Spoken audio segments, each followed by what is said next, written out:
नमस्कार, आप देख रहे हैं इंडिया न्यूज राजस्थान। मैं हूं आपके साथ में रितु तोमर। पिंक सिटी 360 की शुरुआत करेंगे। जयपुर में सेवा दल पदयात्रा का आयोजन हुआ। यात्रा में CM Ashok Gehlot, PCC chief Dotasra, मंत्री प्रताप सिंह खाचरियावास समेत बड़े कांग्रेसी नेता ने शिरकत की।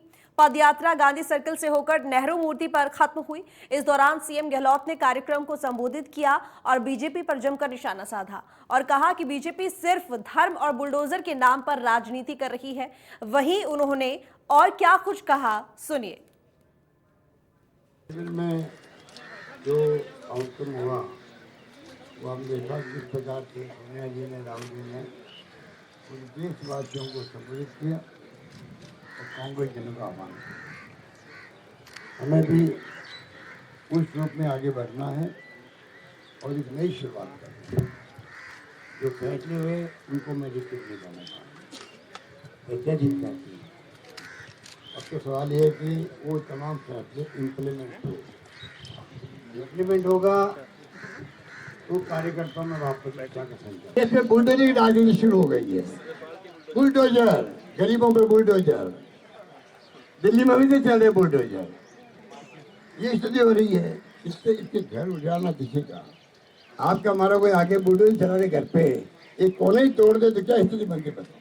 उस गरीबी झोपड़ी में क्या रखा है, खाने पीने की चीजें रहती हैं, बर्तन कैसे हैं कैसे नहीं है, आटा दाल किस कोने में पड़े हुए हैं, और बूढ़े चलेगा उसके बाद में क्या होगा। इनको श्रम ही नहीं आती कि लोग साथ लेके चलना चाहिए, जैसे कांग्रेस साथ लेके चलती है।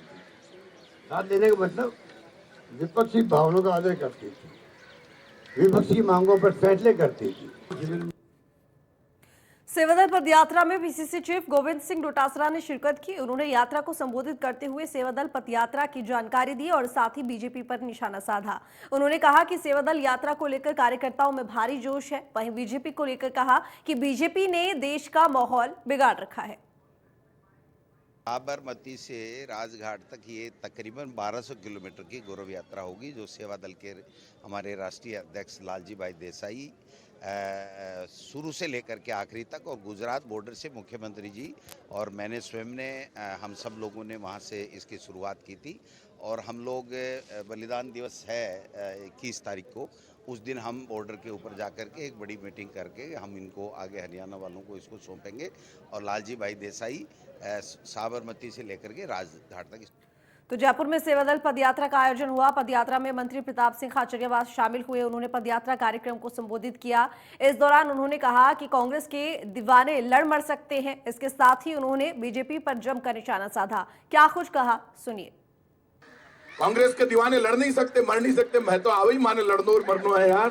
राजस्थान की धरती पर बीजेपी दंगे का प्लान करती है, षड्यंत्र करती है, दंगे फैलाती है, लेकिन कांग्रेस में इतनी ताकत है, 10 घंटे नहीं, 1-2 घंटे, आधे घंटे में दंगे कांग्रेस ताकत से समाप्त करा देती है। उसको सब जगह स्वागत होते हैं। जयपुर में रफीक भाई, अमीन भाई स्वागत करते हैं राम जी की यात्रा।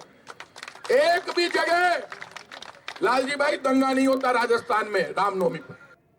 रुक करेंगे बड़ी खबर की तरफ। बता दें कि मुख्य सचिव के दफ्तर पहुंचे सीएम गहलोत, सीएस उषा शर्मा से कई विकास कार्यों पर चर्चा भी की। बजट घोषणाओं के क्रियान्वयन पर चर्चा की गई। कार्यक्रमों को जनता तक पहुंचाने पर भी बातचीत हुई। CM principal secretary Kuldeep Ranka, Akhil Arora भी इस दौरान मौजूद रहे। तो बड़ी खबर आपको बता रही है, सीएम उषा शर्मा से मिलने के लिए पहुंचे मुख्यमंत्री गहलोत। कार्यक्रमों को जनता तक पहुंचाने पर बात हुई। इसके साथ ही आपको बता दें कि कई विकास कार्यों को लेकर इस दौरान चर्चा की गई। तो बड़ी खबर आपको बता रही हैं, सीएस उषा शर्मा से मिलने के लिए पहुंचे मुख्यमंत्री गहलोत। सीएस उषा शर्मा से कई विकास कार्यों को लेकर इस दौरान चर्चा की गई। बजट घोषणाओं के क्रियान्वयन पर भी बातचीत हुई। साथ ही कार्यक्रमों को जनता तक पहुंचाने पर भी बातचीत की गई और CM principal secretary Kuldeep Ranka भी इस दौरान मौजूद रहे। तो मुख्य सचिव उषा शर्मा, जिनसे मिलने के लिए मुख्यमंत्री गहलोत पहुंचे, इस दौरान विकास कार्यों पर चर्चा की गई। इसके साथ ही बजट घोषणाओं के क्रियान्वयन को लेकर बातचीत हुई कि किस तरीके से आखिर लोगों तक इन घोषणाओं को पहुंचाना है। कार्यक्रमों को जनता तक पहुंचाने पर भी इस दौरान इस बैठक में बातचीत की गई। और आपको बता दें कि CM principal secretary Kuldeep Ranka भी इस बैठक में शामिल थे। तो ये तस्वीर मुख्य सचिव उषा शर्मा से जब मिलने के लिए पहुंचे मुख्यमंत्री गहलोत तभी की आप टीवी स्क्रीन पर देख रहे हैं, जिसमें बैठक में जो मुख्य उद्देश्य था वो था विकास कार्य को लेकर चर्चा। तो बजट घोषणाओं के क्रियान्वयन पर इस दौरान काफी बातचीत की गई। किस तरीके से आखिर कार्यक्रमों को लोगों तक, जनता तक पहुंचाना है, इस पर भी बातचीत की गई। तो CM principal secretary Kuldeep Ranka भी इस बैठक में शामिल थे, मौजूद थे और कई विकास कार्यों, मुद्दों को लेकर, जनता के हितों को लेकर इस बैठक में बातचीत हुई।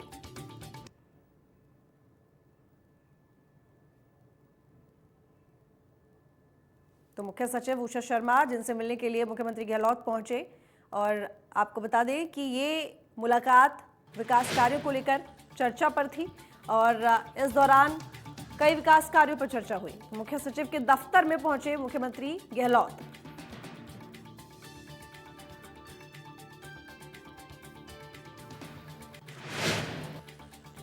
तो रीट पेपर लीक के बाद अब राजस्थान पुलिस कांस्टेबल भर्ती परीक्षा का पेपर लीक हो गया है। 14 मई को हुई परीक्षा की दूसरी पारी का पेपर लीक हुआ है। दूसरी पारी में 1,62,000 अभ्यर्थियों ने परीक्षा दी थी।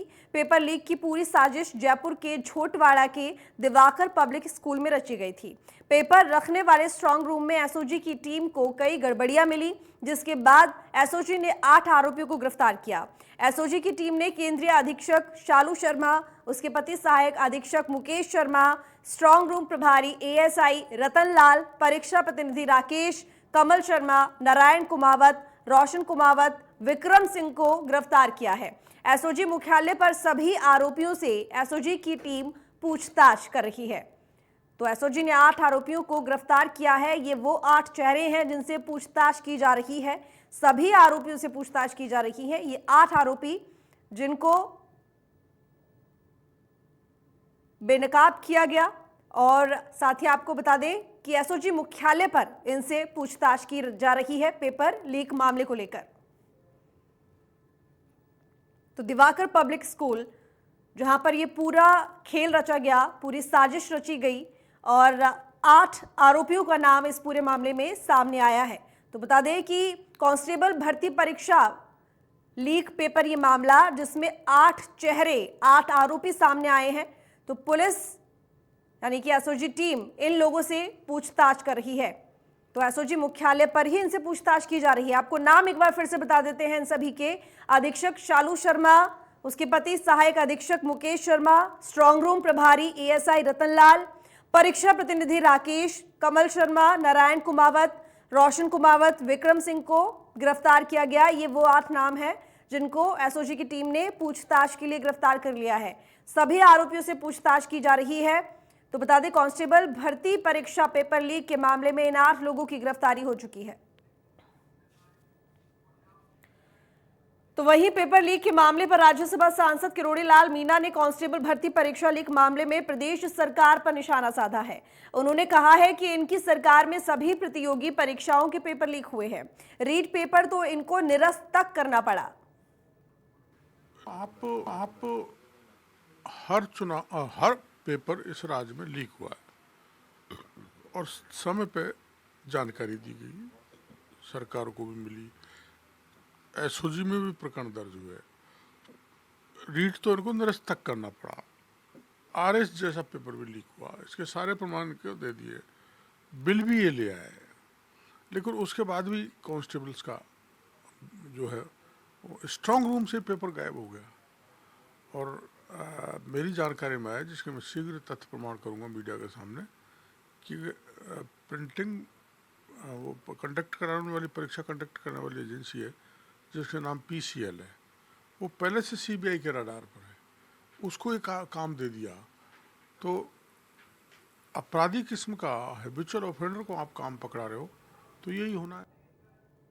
तो 14 मई को हुई कांस्टेबल भर्ती परीक्षा की दूसरी पारी की परीक्षा का पेपर फिर से होगा। पुलिस मुख्यालय की ओर से पेपर को फिर से कराने का फैसला लिया गया है। भर्ती और पदोन्नति बोर्ड की एडीजी डॉक्टर विनीता ठाकुर ने बताया कि 4,588 पदों के लिए 18,23,343 अभ्यर्थियों ने आवेदन किया था। वहीं होमगार्ड के 141 पदों के लिए 59,820 अभ्यर्थियों ने आवेदन किया था, जिसमें से 11,53,523 अभ्यर्थी परीक्षा में शामिल हुए थे। 14 मई को दूसरी पारी में हुई परीक्षा में 2,72,000 अभ्यर्थियों को परीक्षा केंद्र आवंटित किए गए थे, जिसमें से 1,62,000 अभ्यर्थी शामिल हुए थे। लेकिन पेपर लीक होने के कारण दूसरी पारी के पेपर को रद्द कर दिया गया, जिसे जल्दी वापस करवाया जाएगा, जिसमें अब 1,62,000 अभ्यर्थियों को ही शामिल किया जाएगा।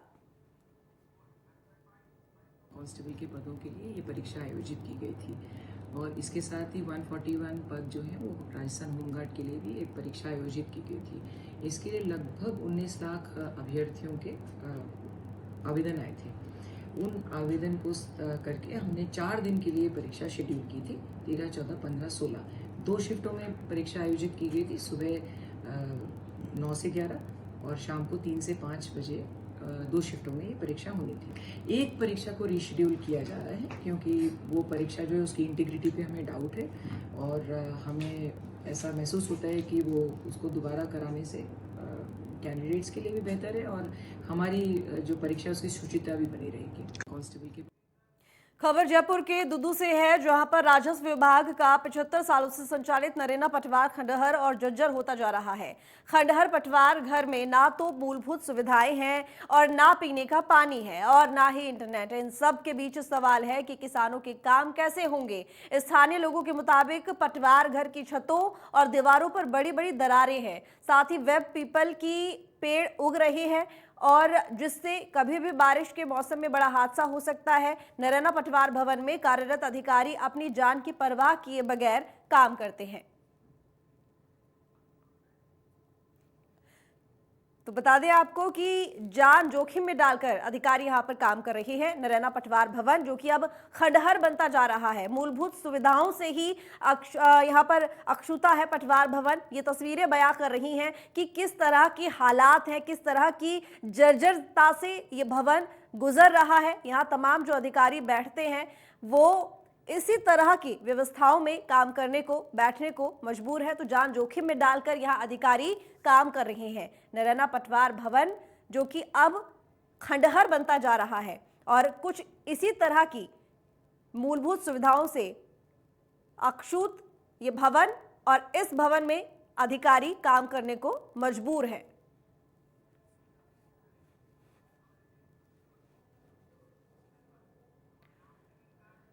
तो बड़ी खबर, चोमू के रेवाड़ी में बड़ा सड़क हादसा हुआ। गाड़ी और ट्रक की जोरदार टक्कर हुई, 5 लोगों की मौत हो गई, 10 से ज्यादा लोग घायल हो गए। एक ही परिवार के बताए जा रहे हैं मृतक। दिल्ली जयपुर हाईवे पर यह बड़ा हादसा हुआ है। तो बता दें कि गाड़ी और ट्रक में जोरदार टक्कर हो गई, जिसकी वजह से ये बड़ा हादसा हुआ। और बता दें आपको कि रेवाड़ी में ये बड़ा हादसा हुआ है। पिता के अस्थि विसर्जन के लिए जा रहे थे लोग, 5 लोगों की मौत हो गई है। घटना के बाद सामोद गांव में सन्नाटा पसरा हुआ है। चोमू की रेवाड़ी में ये बड़ा सड़क हादसा हुआ है और गाड़ी और ट्रक की जोरदार टक्कर हो गई इस हादसे में। बता दें आपको कि हरिद्वार से लौट रहे थे ये सभी लोग अस्थि विसर्जन करके और तभी ये हादसा हुआ। पिता के अस्थि विसर्जन कर लौट रहे थे ये सभी लोग। घटना के बाद सामोद गांव में सन्नाटा पसरा हुआ है। तो चोमू की रेवाड़ी में बड़ा सड़क हादसा हुआ और ट्रक से टक्कर हो गई गाड़ी की, जिसकी वजह से ये हादसा हुआ है। तो काफी जोरदार टक्कर और काफी बड़ा हादसा। हादसे में 5 लोगों की जान चली गई। तो हरिद्वार से ये सभी लोग लौट रहे थे पिता की अस्थि विसर्जन कर। ये तमाम लोग हरिद्वार से लौट रहे थे और रेवाड़ी में टक्कर हो गई ट्रक से, जिसकी वजह से ये बड़ा हादसा हुआ और हादसे में 5 लोगों को अपनी जान से हाथ धोना पड़ा। तो चोमू के रेवाड़ी में बड़ा सड़क हादसा, गाड़ी और ट्रक की जोरदार टक्कर और हादसे में 5 लोगों की जान चली गई। बता दें कि ये तमाम लोग हरिद्वार से लौट रहे थे पिता की अस्थियों का विसर्जन करके और 5 लोगों की मौके पर ही मौत हो गई। तो घटना के बाद सामोद गांव में सन्नाटा पसरा हुआ है। सामोद के रहने वाले ये तमाम लोग जिनकी मौत इस हादसे में हुई। तो एक बड़ा और खतरनाक हादसा, काफी जोरदार टक्कर गाड़ी और ट्रक की, जिसकी वजह से हादसे में 5 लोगों की मौत हो गई। बता दें कि हरिद्वार से ये तमाम लोग लौट रहे थे अस्थि विसर्जन करके, और हादसे में 5 लोगों की जान चली गई।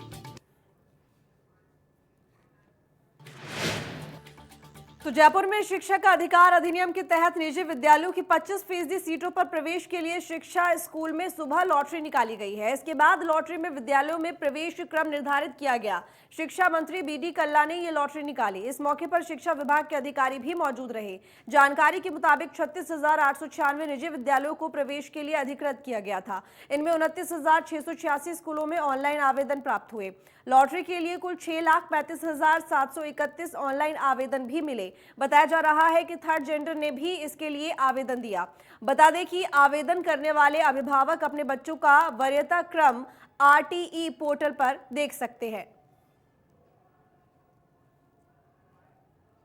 मैं निजी शिक्षण संस्थाओं से ये अपील करता हूं कि वे समानता का व्यवहार रखें और RTE में प्रवेश करने वाले विद्यार्थियों में और फीस देने वाले विद्यार्थियों में कोई भेद नहीं रखें।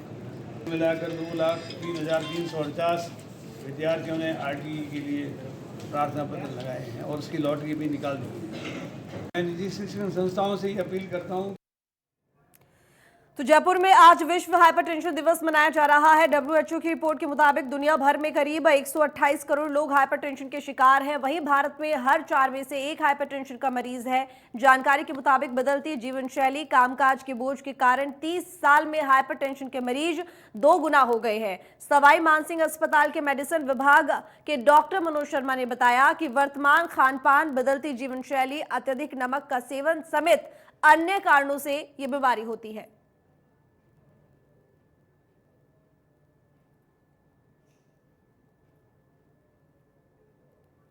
तो जयपुर के शास्त्री नगर इलाके में शादी का झांसा देकर एक युवती से रेप का मामला सामने आया है। आरोपी ने महिला के प्रेग्नेंट होने पर उसे गोली खिलाकर गर्भपात भी करा दिया। तो बता दें कि आरोपी पीड़ित महिला को 2 साल से शादी का झांसा दे रहा था। मामले में पीड़ित महिला ने मामला दर्ज कराया है। फिलहाल पुलिस मामला दर्ज कर आरोपी की तलाश कर रही है। तो बता दें आपको, जयपुर के शास्त्री नगर का ये मामला, जहां पर शादी का झांसा देकर एक युवती से रेप का मामला सामने आया। आरोपी ने महिला के प्रेग्नेंट होने पर उसे गोली खिलाकर गर्भपात भी करा दिया। आरोपी पीड़ित महिला को 2 साल से शादी का झांसा दे रहा था और मामले में पीड़ित महिला ने मामला दर्ज कराया है। फिलहाल पुलिस मामला दर्ज कर आरोपी की तलाश कर रही है।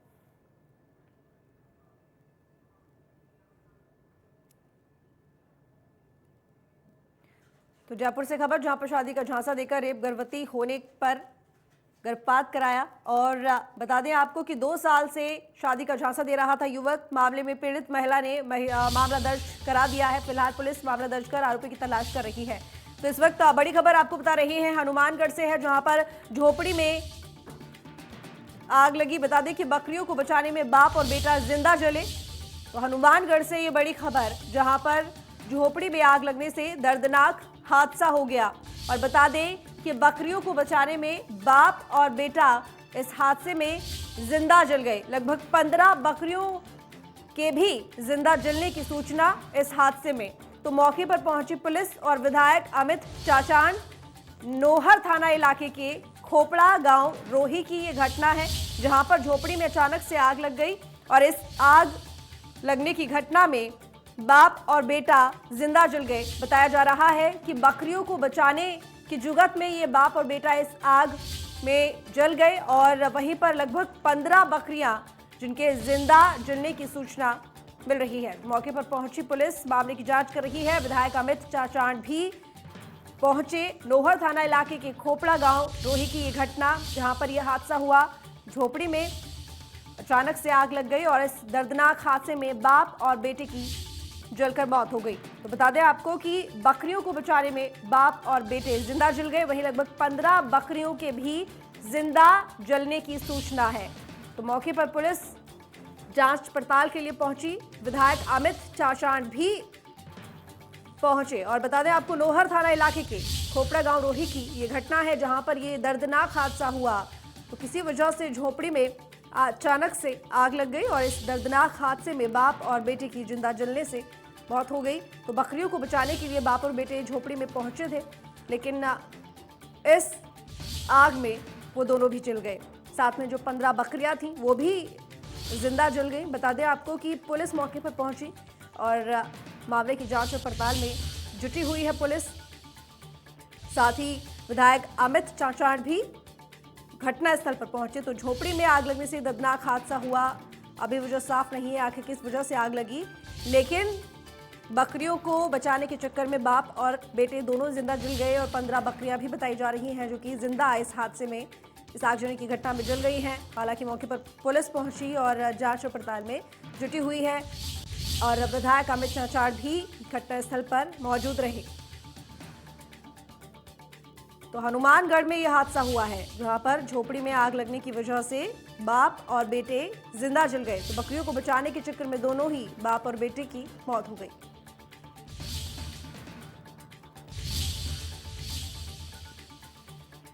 तो बड़ी खबर आपको बता दें जयपुर से है, जहां पर प्रारंभिक शिक्षा विभाग से ये बड़ी खबर आ रही है और ग्राम पंचायत सहायकों की समय अवधि को बढ़ा दिया गया है। तो ग्राम पंचायत सहायकों की समय अवधि को बढ़ा दिया गया। वित्तीय वर्ष 2022 से 23 के लिए जो समय अवधि है वो बढ़ा दी गई है। समय वृद्धि की स्वीकृति की सरकार ने जारी की है और शिक्षा मंत्री बी.डी. कल्ला ने इसकी जानकारी दी है।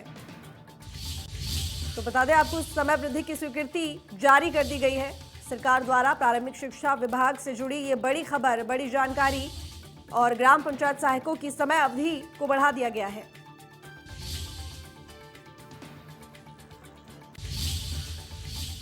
फिलहाल इस बुलेटिन में इतना, देखते रहिए इंडिया न्यूज राजस्थान।